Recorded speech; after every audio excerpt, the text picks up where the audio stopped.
The views and opinions expressed in this podcast are simply that, opinions. All are presumed innocent until proven otherwise in a court of law. Sensitive topics are discussed. Discretion is advised.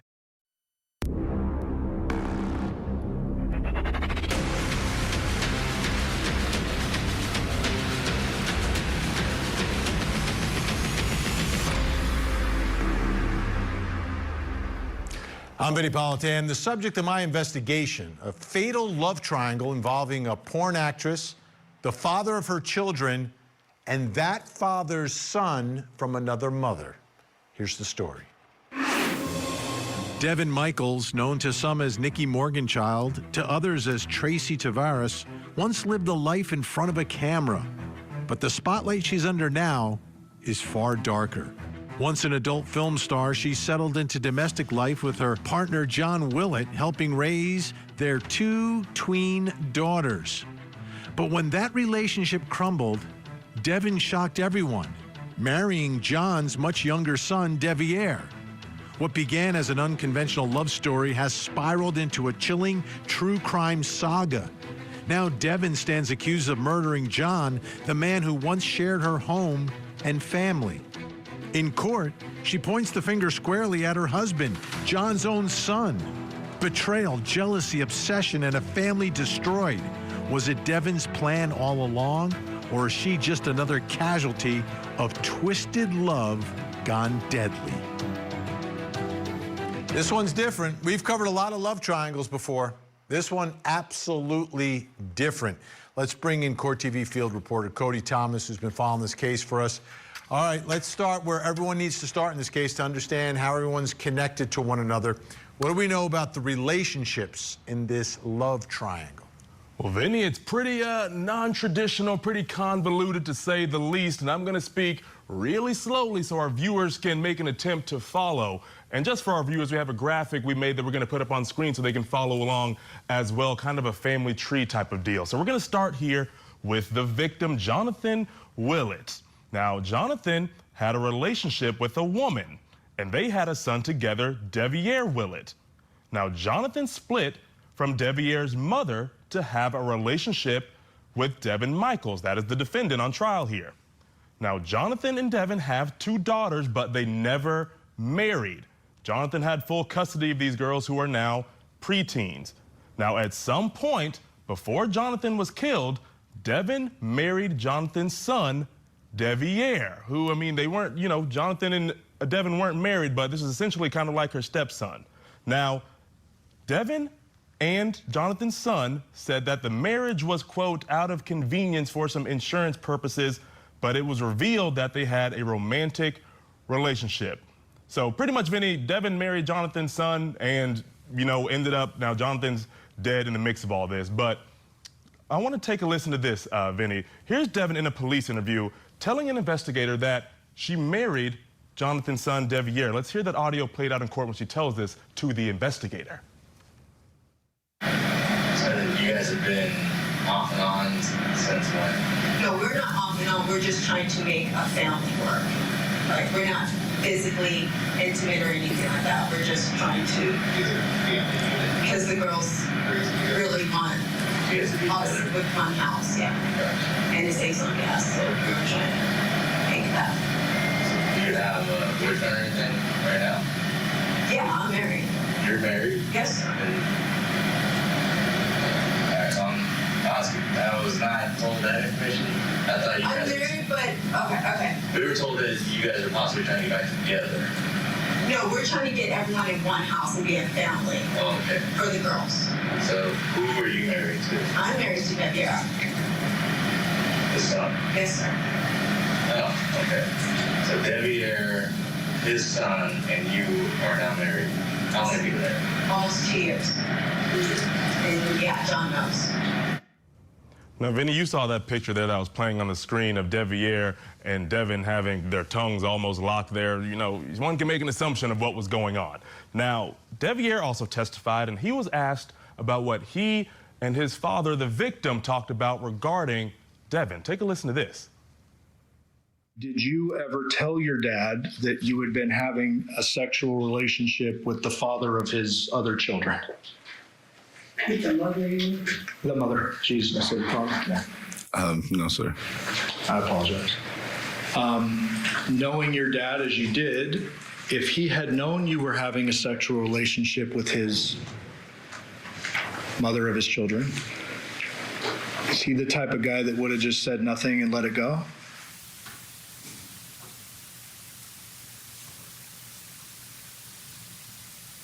Yes, sir. Okay. So you never tell him. I don't want to ask an obvious question, but why not? I couldn't build up the courage to do it. I mean, you had resentment for your father. Fair to say? No, sir. And then kind of realized who he was as a person. And when you were talking about moving out of Yoko's house, he said, I got out as soon as I could, correct? Yes, sir.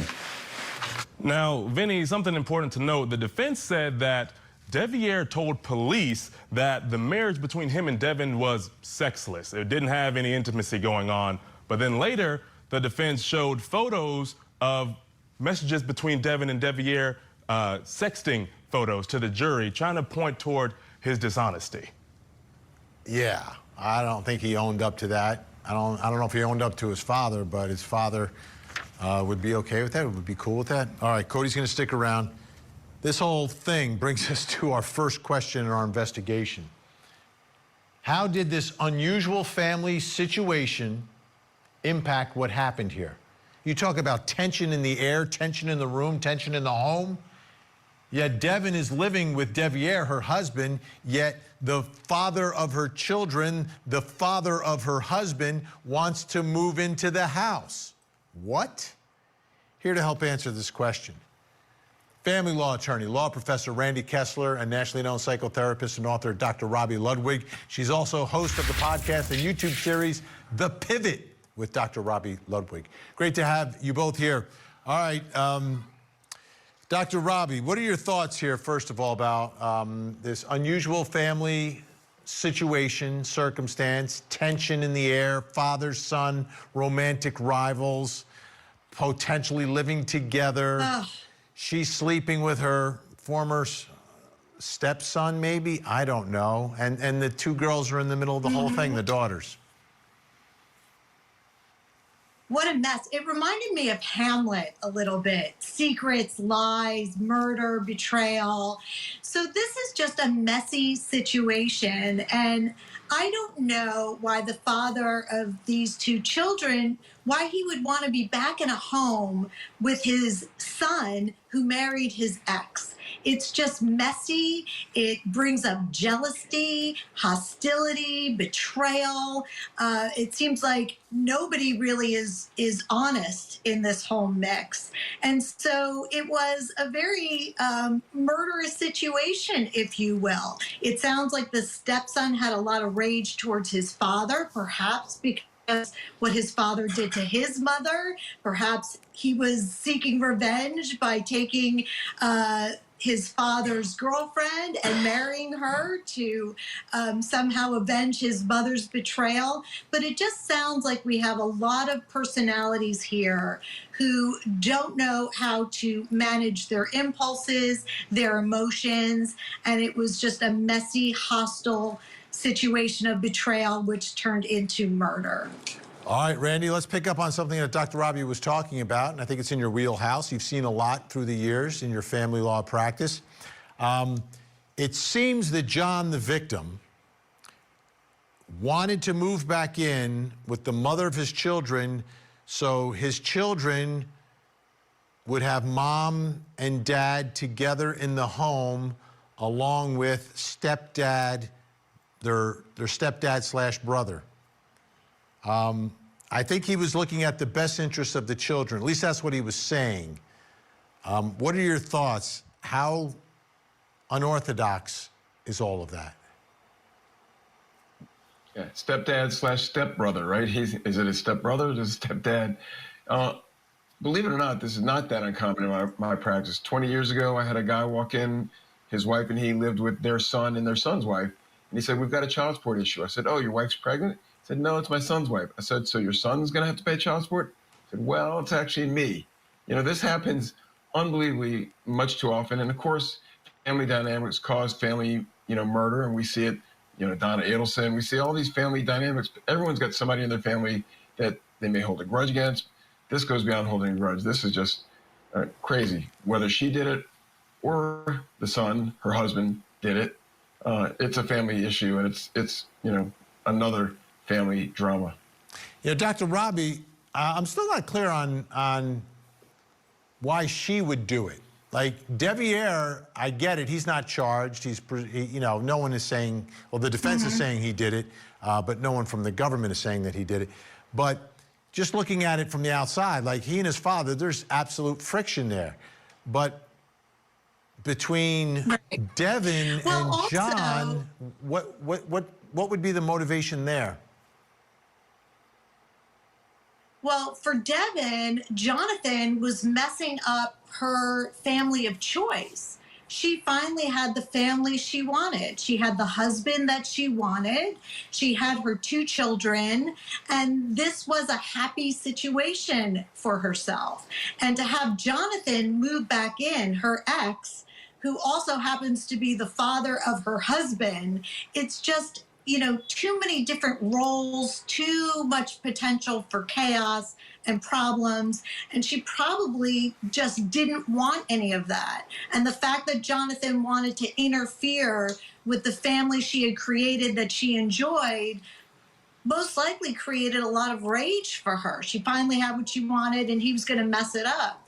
So that could have contributed to her murderous rage and her goal to get rid of him and pretend he just didn't exist.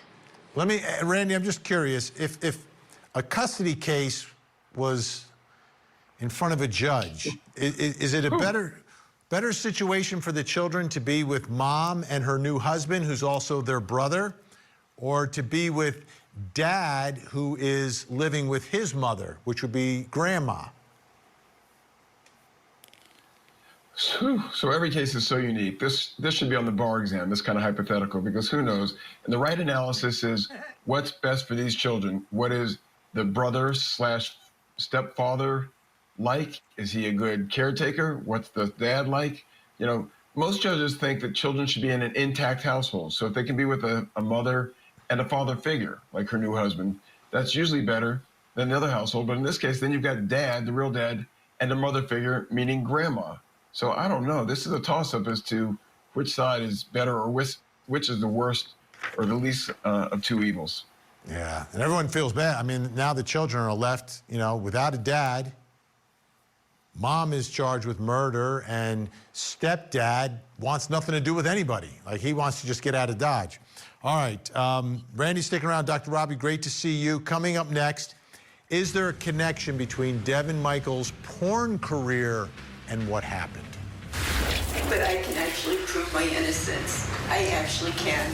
And I'm not going to stop fighting to prove my innocence. The Court TV Podcast will return. Man, in 2022, you better be a jack of all trades, man. Above average on everything. Don't do just one thing good.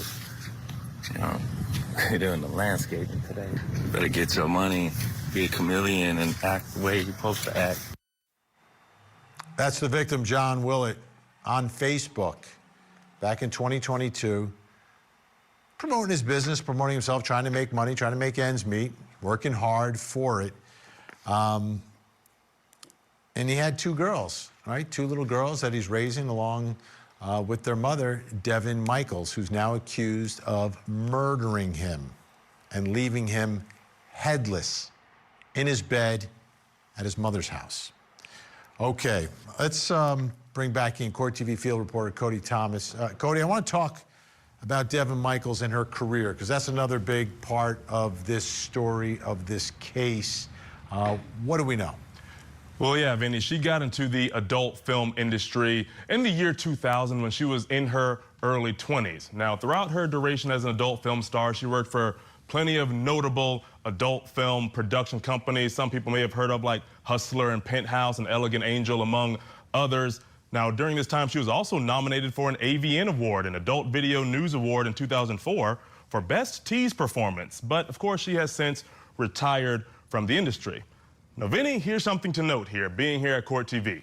Somewhere in the middle of all of that, she was married to a man who is a familiar face with the trials here on the network, a man by the name of Robert Baker. Now, Baker, also a former adult film star, and also, for our Court TV fans, now convicted murderer from the celebrity stylist murder trial that played out right here on Court TV. He was involved in a similar story involving this love triangle with his lover, Monica Simontilli. You might remember that name. Ended in the death of Monica's husband, Fabio Simontilli. Now, during that trial, he testified about his previous marriages. One of those marriages we now know is to Devyn Michaels. Take a listen to this. When did you first get married? The first time? Yes. The very first time. Very first time. Back in 82. Okay, you were still in the armed services? Yes. And you mind telling us the name of the person you married? I'd rather not. Okay. How long were you married to her? 4 years. Okay. And who was your second wife? I'd rather not mention her name either. Pardon? I said I don't want to mention her name either. So, Vinnie, he didn't want to mention any names because around that time, Devyn Michaels was already in trouble. He didn't mention names of either one of them, but we can assume that's probably why he didn't want to put her out there under the bus. Now, since retiring from the adult film industry, Devyn Michaels took on a new venture. She posted a video of herself on Facebook talking about her new journey as a realtor. Take a listen.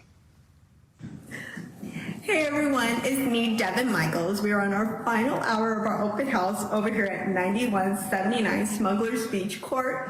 It's right off of Blue Diamond in El Capitan. Come say hi. And Vinnie, also in a police interview, Devyn told them about what she had been doing for work and how she was kind of off to a rocky start within this field. Take a listen to this. And then are you working? Yes, no. I do real estate. Okay. Clearly, you've been sick though. Yes, ma'am. And for almost a full year, I wasn't making any money. So I went through my savings. I had to take my stocks out just recently to get things caught up. Yeah, I've been struggling trying to get all of this back on track.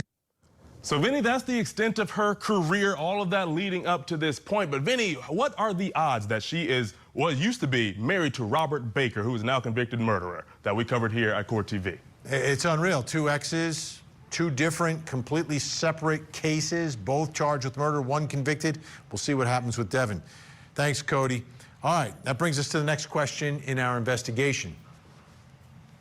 Is there a connection between Devyn Michaels' porn career and what happened? Right? Did that change the way she saw the world, the way that she interacted with her stepson, with her lover? Here to help with our investigation is Brittany De La Mora, Executive Director of JesusLovesPornStars.org. She's also a former adult film actress. Also joining us, forensic psychologist Dr. John Della Torre. Thank you both for being here. Brittany, let me ask you, from your perspective, being in the industry and then leaving the industry or trying to leave the industry, do you leave in a state of mind where some folks can be so damaged that there's a blurring of right from wrong and how to live?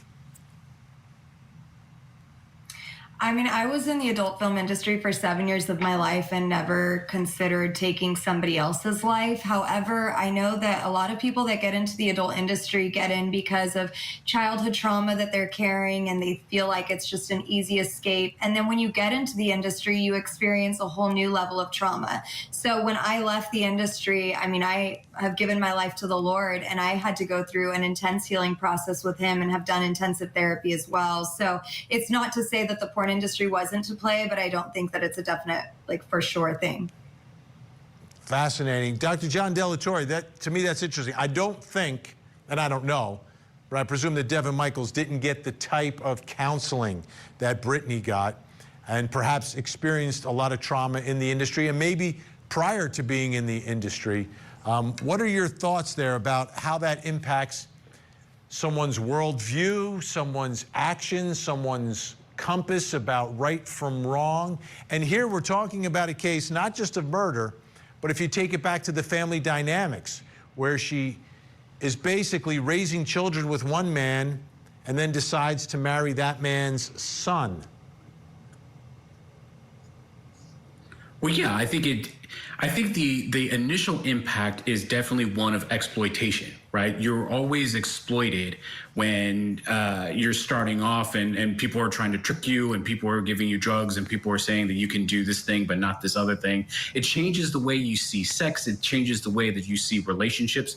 Now, is it directly related to the behaviors that she chose to do? No, I don't think so.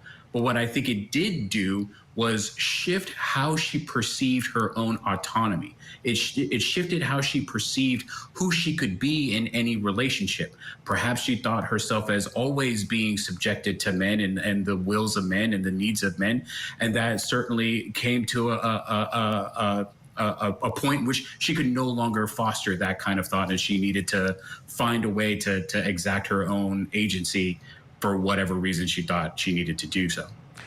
Brittany, can you tell us, either from your perspective or from people that you've worked with in the past or know, the difficulty or lack of difficulty in engaging in relationships after or during a career in the adult film industry? And, you know, for a lot of people, relationships often involve the activity that is the subject of adult films, right? That's a part of the relationship. How is that negotiated? How do you make that balance? How do you make it work, or how difficult is it? Well, when I left the adult film industry, I had chose to be celibate until my wedding night. And thankfully, my husband, he wanted to practice the same exact thing, because I knew that I had a lot of healing to go through. The things that you experience in the adult film industry and the types of scenes that you have to act out, like, I guarantee you, Devyn at some point in her career probably did act out like a stepmother type of scene, because that's a very popular kind of thing within the industry. And so the types of things that you do have to act out, it really does rewire your brain. And then you're driven to just like follow that type of direction, where what's healthy to what's unhealthy to most people would be considered healthy to somebody that's left the porn industry because of what you've been exposed to. All right, we're short on time here, but I want to thank Dr. John Delatorre and Brittany Delamore. Brittany, thank you so much for sharing your story, and it's great to see you smiling, and it looks like things are going great for you, so that's awesome. All right, folks, we got more ahead. Still to come. This is a tough question. Where is the victim's head? Now, back to the Court TV podcast.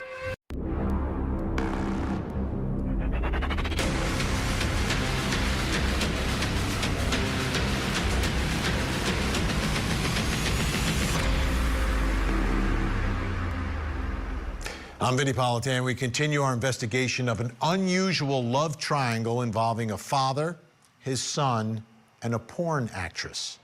Dad is dead, the actress is accused, and the son is looking to distance himself from all of this. Here's the story. Tracy Tavares reinvented herself many times as Devyn Michaels, as Nikki Morganchild, and finally as a woman chasing redemption. But that chase has ended in a murder trial that has stunned even seasoned investigators. Devyn lived with her lover, John Willette, raising their two daughters. Then, in a shocking twist, she left him to marry his son, Devon. Family bonds shattered, loyalties fractured, and resentments simmered. Now John Willette is dead, and Devyn stands accused of murder. But her defense is defiant. It wasn't her, it was Devon. Two versions of the same horrific night, one fueled by love, the other by revenge. In a case filled with deceit and betrayal, the only certainty is this: one family's secrets have turned fatal. Obviously, in this case, relationships are important. But then you get into the courtroom and you've got to prove your case and prove it beyond any and all reasonable doubt. And that takes evidence, and it all starts at the scene of the crime. Let's bring back in Court TV field reporter Cody Thomas. What do we know about this crime scene?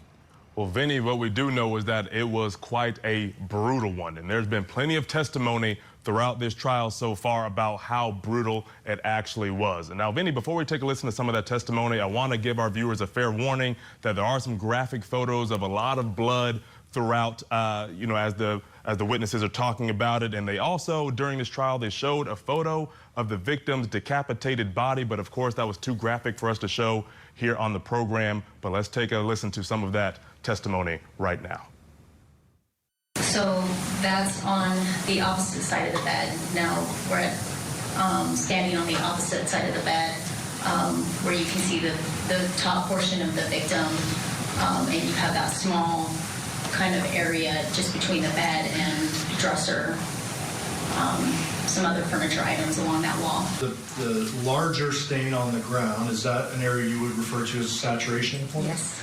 And then there's another lighter spot above that, correct? Correct.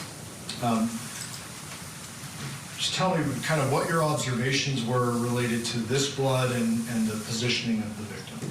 So that was right below where the victim's head would have been. Clearly that's where we saw the bloodletting injury, if you will, occurring. So that's where carpet is a little difficult, but those were saturation stains. So it was just blood that had pooled and saturated in those areas right below where he was at. 98, this is a different perspective. Oops. What are we looking at here? So that is the upper portion of the victim, again, void of his head. And just for the record, is there a substantial amount of blood on top of a blue and white comforter? Yes. And then what is this item right here? That's a large pillow that was underneath the top portion of the victim's torso. Stage 101, different perspective of the area where his head should be, correct? Correct. Did you make any observations about the color, I guess texture, or anything about the blood? Yes, the blood appeared black, just dark, extremely dark, atypical of what we usually see. The same perspective, but it shows a little bit of the pooling over here as well. Yes. And ma'am, did you make any general deductions related to where this person was decapitated? We felt like it was done right there. Why do you say that? I mean, there wasn't any signs of a struggle. There wasn't any signs that he had been moved. There wasn't, if anything, we hypothesized whether or not he'd been rolled from back to front, but that was the extent of the movement that we felt that he had gone through. Did you smell anything while you were in the scene? It was overwhelmingly, the chemical smell was overwhelming, burning our eyes, burning our nostrils. It was overpowering, the chemical smell that was coming specifically from this area. That smell was present throughout this room, but the closer you got to this area of the victim, when you walked around the foot of the bed and came towards this area, it was overpowering. And Vinnie, what we're looking at now, we're looking at evidence photos of the cleaning supplies. You heard her there on the stand talking about the overpowering smell of those chemicals. This could suggest, to the jury that someone was trying to clean this up. And now, Vinnie, we move on to another evidence photo of bullets and shell casings that was shown in court. And of course, we don't know how he was killed. We just know that he was brutally decapitated. But this leaves open the question, how did he die? But Vinnie, right now, let's take a listen to testimony specifically about the decapitation of Johnathan Willette. This decapitation was a post-mortem event, so yes, after death. I believe your term was homicidal violence. Yes. But you can't tell us how this person died, correct? That is correct. It was a single, straight blade of some sort. And then the second one is a mechanically powered saw. The severed head was not there. There wasn't, I should say, hardly any blood spatter or anything throughout the room that you may initially think due to the fact that the head was missing. We also have body cam footage from the first responders arriving to the scene and going toward the bedroom. Take a look at this.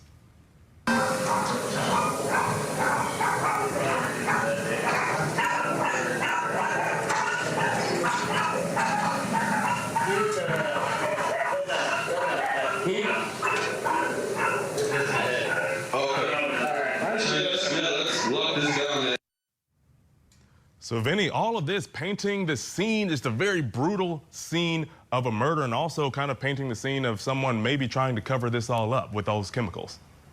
Cody Thomas, thanks so much. Brings us to the next question in our investigation. Where's the victim's head? How was the head removed? Could one person do it? Got a lot of questions. Here to help answer all these questions, forensic death investigator Joseph Scott Morgan, also the host of the very popular podcast, Body Bags with Joseph Scott Morgan. All right, Joseph, let's start first. We showed on the screen this blurred version of the victim, what was left of the victim. You have seen the unblurred version of that. What did you take away from that? The margins were very clean. It didn't look like there was necessarily sawing. The edges around the area were rather uniform, in my opinion, from what I could tell of the image that I was provided. It's not like a clinical image like you see in the morgue necessarily, but something you would see at the crime scene. You can see, I think, is a bony body contained in there, perhaps a vertebral body that has been sawed in two. I find it interesting that they don't see any blood deposition relative because, I think that the forensic pathologist made mention of a power saw of some kind. And generally, when you have that action of a power saw, you'll get blood deposition, very high dynamicism with this will be scattered about. That's one question I think that I would have to ask. How did they delineate between those two? There's certain marks that you can look for, certainly on any of the bony prominences. That's where our friends in the tool mark section at the crime lab will become involved. I'm sure that they have a sample of this bone, by the way, and they would do a comparative analysis of that. But then, the big mystery is where's the head and why was it taken away? And I think I've got some answers for that, Vin. Go ahead. Go to it. Yeah, well, I saw, first off, you guys threw up that image of that spent casing that was on the floor. And just taking a look at that alone, I'm really wondering if the head was not potentially taken away to remove any kind of indwelling evidence that may have been contained within the skull itself, either potentially a projectile or maybe evidence of an attack of some kind. Because absent that head, remember what the forensic pathologist said, it's non-specific homicidal trauma. And that's very common. You and I have covered cases for years where we've heard that terminology applied. And it's not surprising. I think there are other cases out there where heads have been removed and taken away. I don't know if you recall the father and the son. The father was a judge. Do you remember that? That was a few years ago down in Florida. They never recovered the judge's head in that case. Of course, that was a standard dismemberment case. But heads are removed many times and taken away. Sometimes they're taken as trophies.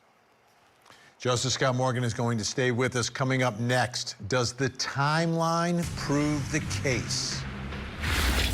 Around 8 o'clock, Nikki came. Did Nikki come in her own vehicle? 彼女の車で来たんですか? That's correct. This is the Court TV Podcast. The way that they manipulated and altered and deleted things is wrong. They should not be able to do it, and they have. And for you to be able to look me in the eye knowing that the things are altered and don't know what to do with anymore.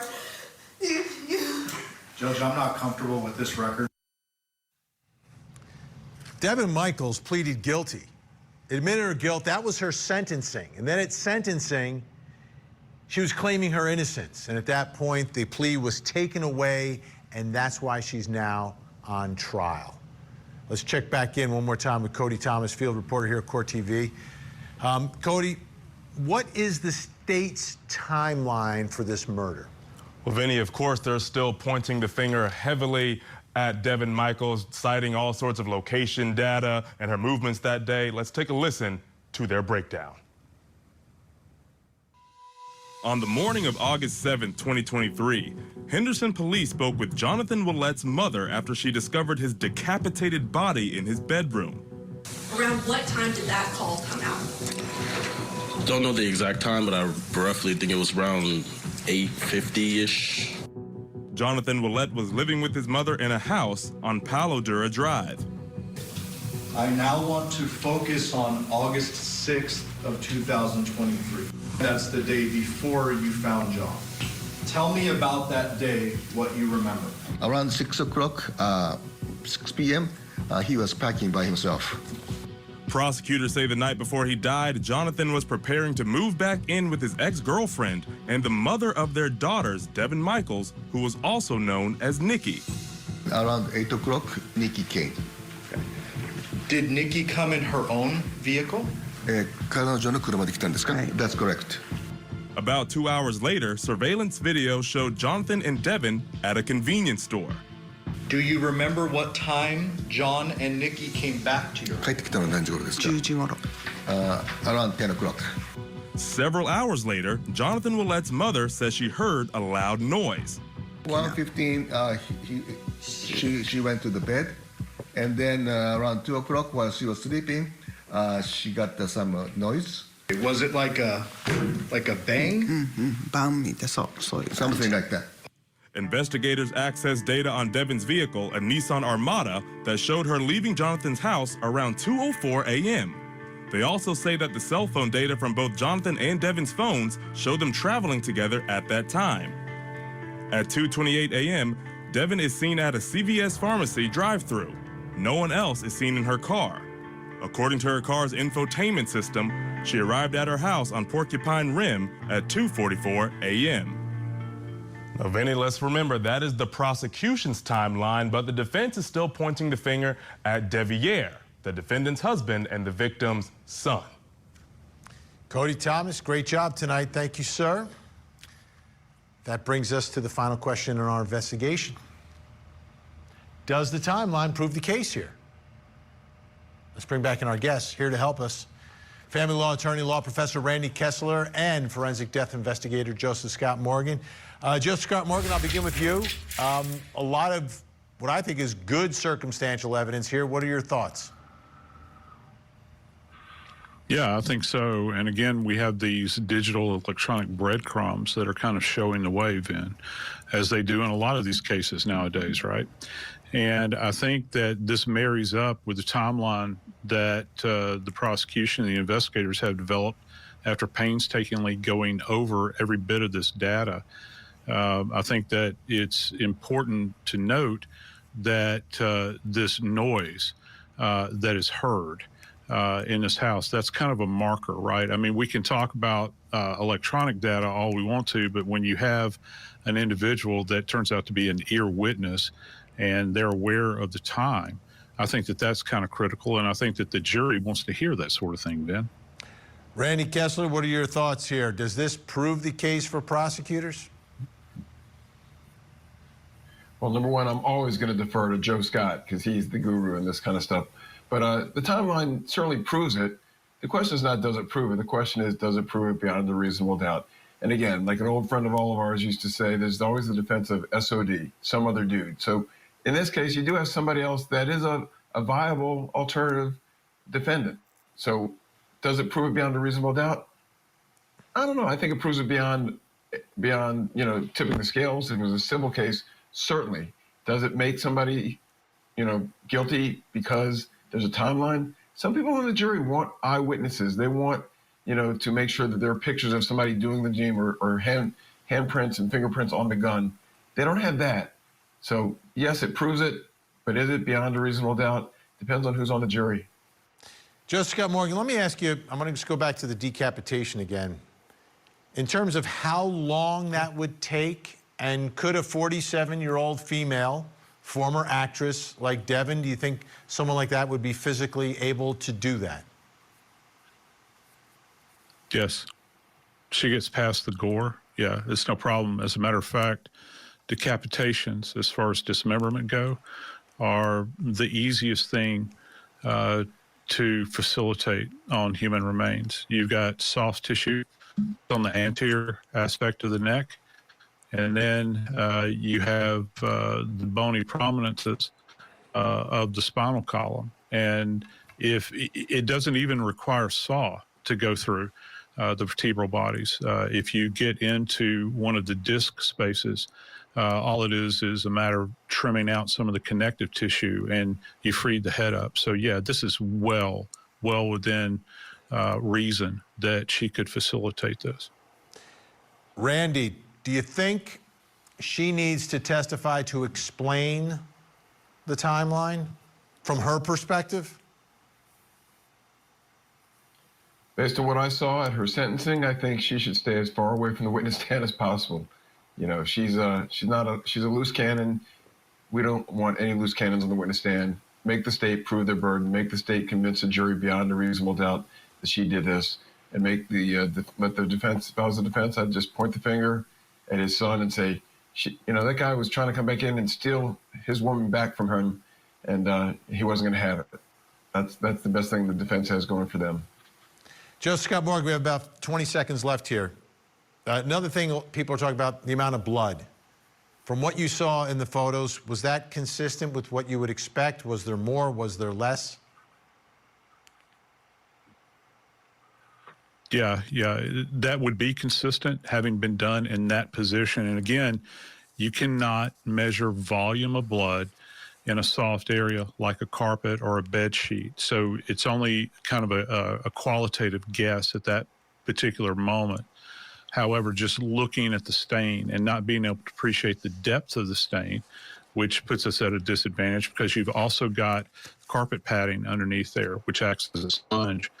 Yeah, for me, just looking at that, yeah, I could say that is potentially a spot where this individual was decapitated. Joseph Scott Morgan, Randy Kessler, thank you both so much. A trial is a search for the truth, but in this case, it may be difficult to get the whole truth. Devyn Michaels was ready to plead guilty, but she said she was innocent. John Willette's head is still missing, and no one can figure out where his head is. But will these lingering questions save Devyn from a conviction? I'm Vinnie Politan. We'll keep digging for answers as the investigation continues.